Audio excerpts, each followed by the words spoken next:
This is Bram from Admire with a very short video showing you how to create collections and communities in DSpace 7.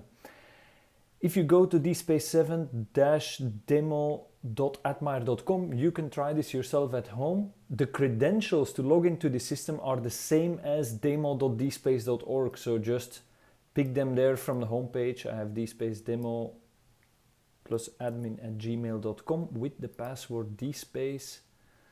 I log in, and after login you see the beautiful new admin menu appearing, where from the plus button where we can create new things, we can immediately create our new collection, new top level collection, community saying some institution. Submit it, and there we have our new community created here, and I can now create a new collection